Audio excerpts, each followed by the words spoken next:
guys, I'm back. Surprise! I'm surprised myself. Um, I'm gonna wait a couple seconds.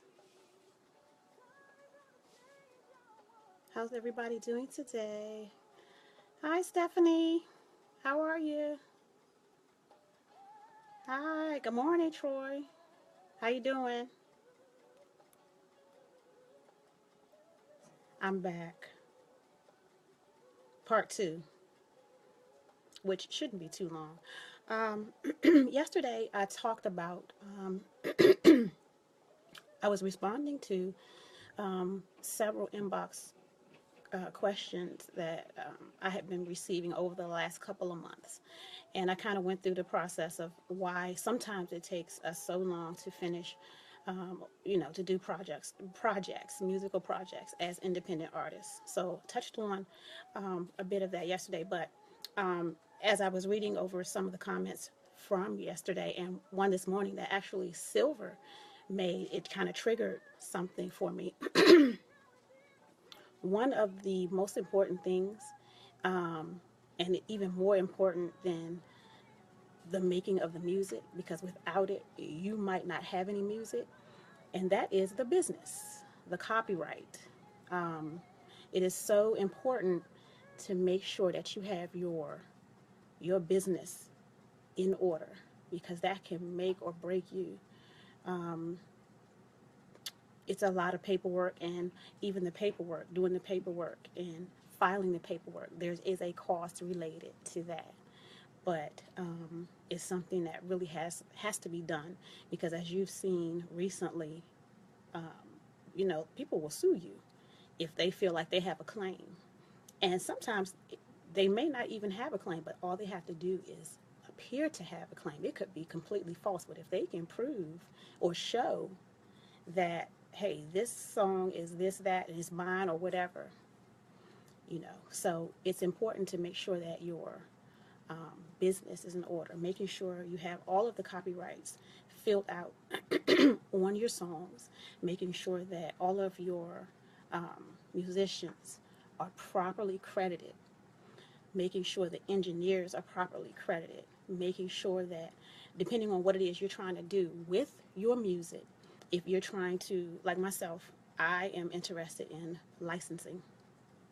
So that means anybody that I happen to collaborate with, not only does all of that other stuff have to be in place, but then you're talking about making sure that you have the correct splits, talking about how the songs are going to be split. It has to be documented on your paperwork.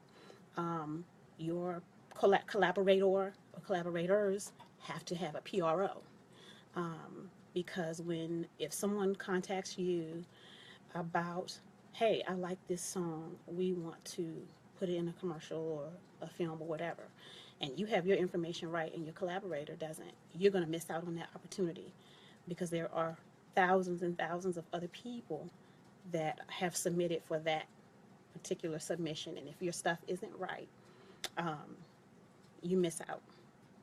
So many times we run into people that want to work with you, they want to do music. Hey, Brian. Hey, Will. Randy. I'm trying to keep up with who's logging in as I'm running my mouth.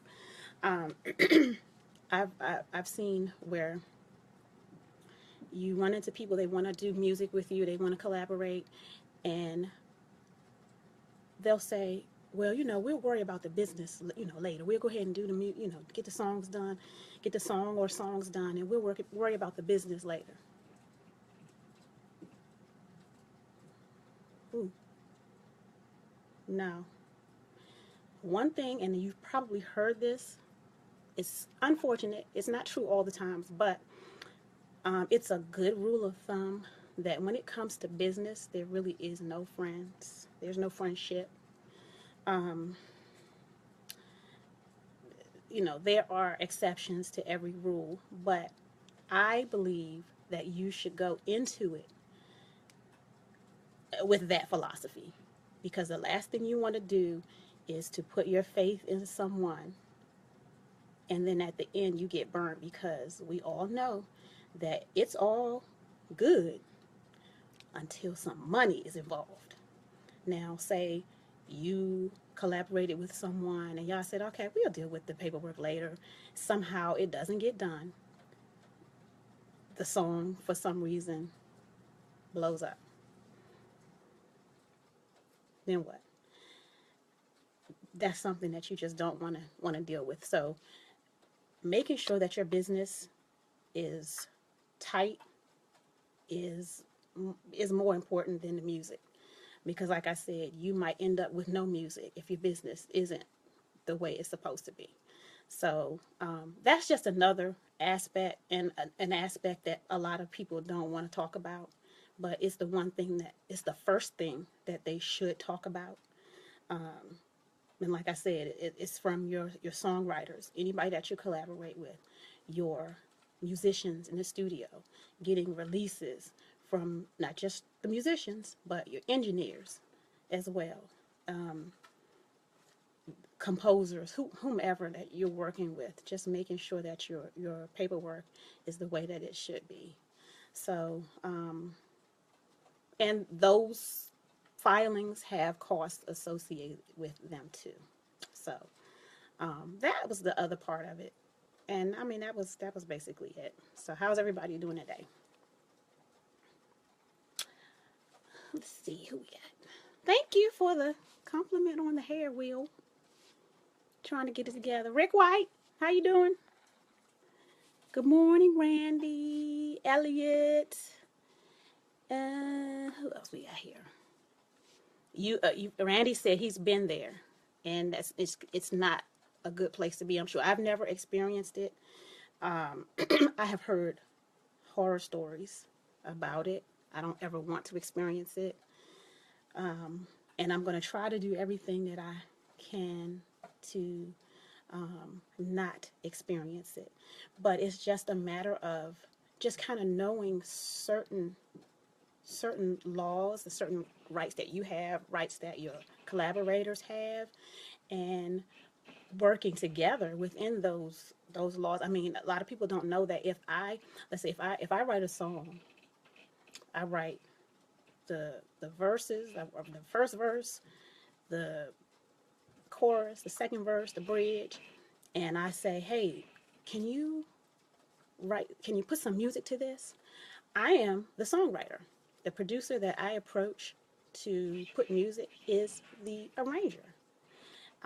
Conversely, if I say, hey, do you have some music that I can, listen to? I'm trying to do this project, and they shoot you some music, you find something you like, and you write to their music. They are the songwriter because their song, their music inspired your lyrics and your melody. Now, what you need to do when you're collaborating like that, you guys need to talk about, well, you wrote the lyrics, technically, and then you did the music. So let's just go ahead and do 50-50. It's important to talk about it because even though the laws are a certain way, it's up to the people involved to put it down on paper the way that they want to do it. And so many people don't do that. They just assume that it's going to work itself out. Most of the time, it probably does. But then there are times when something happens with a song or an album and it takes off and money starts coming in and people lose their mind. So I just want to try to avoid that. Hi, Rhonda, Tiara. Who else is on here? I have it on the big computer. That's what I should be using.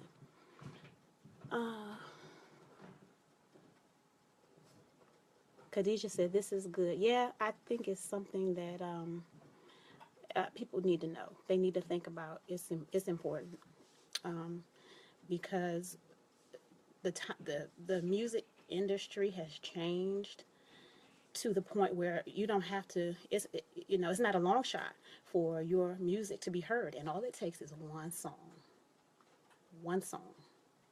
and you could be set, or you could be set up if your business not right. So which one you want? I'd rather be set, not set up.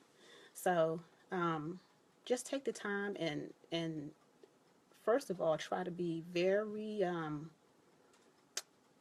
careful about who you're working with.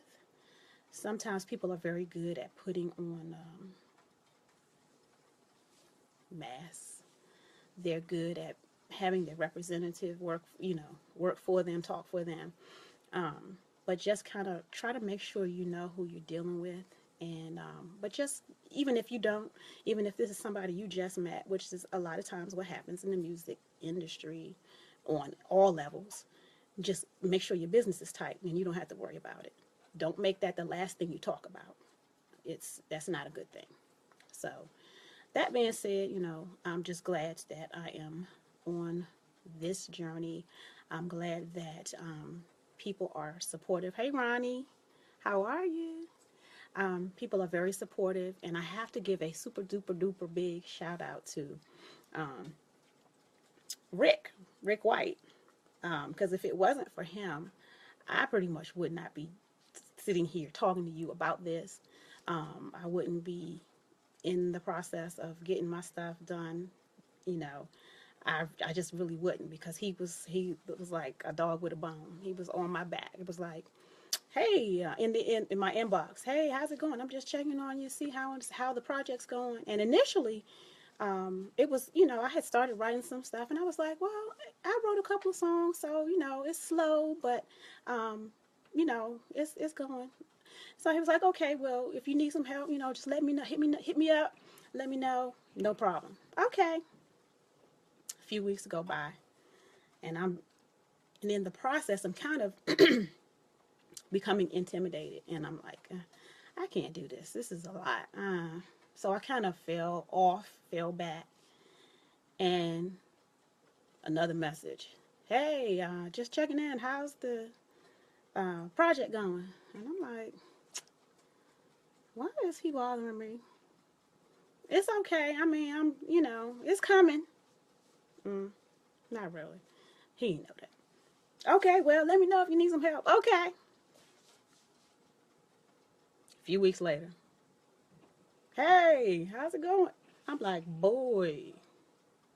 But then, then I was like, okay, clearly this person sees something, so you really need to stop and kind of really hone in on what it is. And once I did that, I really I forced myself to really get into it and start really being serious about it. I was serious, but once I started the process, it was, like I said, it was intimidating, and I was like, I can't, I can't do this. I just can't do this. But I put that to the side, and I took him up on his offer to help me. And then other people, once they found out that this is what I wanted to do. Another person is Precious Joubert, of Sound of the City. Hey, Gwenny. Rick, you laughing? Yeah, you was getting on my nerves. I have to tell you, ain't know it then, but I was like, ooh, it's bugging me. But I'm glad you did. Thank you. Um, so yes, Precious, who is a great songwriter, and one of the things that intimidated me was the thought of having to write this, write this entire project, but also the thought of having someone else do it for me didn't, it's not what I wanted. So I sat down with her, and just talking to her about, the songwriting deal, and just kind of going over some stuff. And she doesn't know this either, but because of that meeting, she really helped boost my confidence, because I've written before, and I had been writing since the early 90s, but it was never anything consistent. So when I was put in a position where, okay, now you say you want to do this project, you're going to be the one writing it, I was like, I don't know. Um, and also another person, another great writer, Patrice Live, another one of my bandmates, former bandmates, and really great artist. Check her out if you haven't. Um, Her album is Ghosts of Boyfriends Past. She's awesome. But talking to her as well about the writing situation, and I let her hear a couple of tracks that I was working on, and so people have really helped get me here. And also, even like some of the music supporters that come out and see us. One that I want to mention is Tracy Mall. Because of Tracy, I actually, after I finish this, I'm going to be recording the final vocals for a song that I'm doing that's being produced by Bay Bright. So I'm excited about that. I've done the backgrounds already and I got approval on that. So I will start the final lead vocals for that song and get that done. Rick said that's what an accountability partner is supposed to do. Yes, that is what. Yes, you're right. So you were my accountability partner first before I became yours because you was getting on my nerves, like I said. But I appreciate that because I had really just I had started the process and it was just like I can't do this, and you kept bugging me. But I appreciate that. So, but yeah, you just never know where your blessings are going to come from. And I cannot finish this without mentioning my girl Gwendolyn Collins. Yes, because of her, there is a song that's going to be on the album that she was instrumental in making sure that I got. She hooked me up with this producer with this song, and the song is amazing. So thank you so much to Gwendolyn, and everybody knows that Gwendolyn is such a great supporter of all of us. She has her Moments for Love movement, and it is really moving through the indie community. So we have to say thank you to her. She's awesome, and I'm just glad to be doing what I'm doing, and am appreciative of you guys. So that being said, I'm getting ready to go get some vittles. Mother is starving. Who is this? Hi Trina, how are you? You came in on the end. I'm getting ready to go, girl. I'm hungry. And the cat's jumping all over the place, so I gotta get off of here. But if I've forgotten anything or if anything that I said is incorrect, please go ahead and put it in the comments.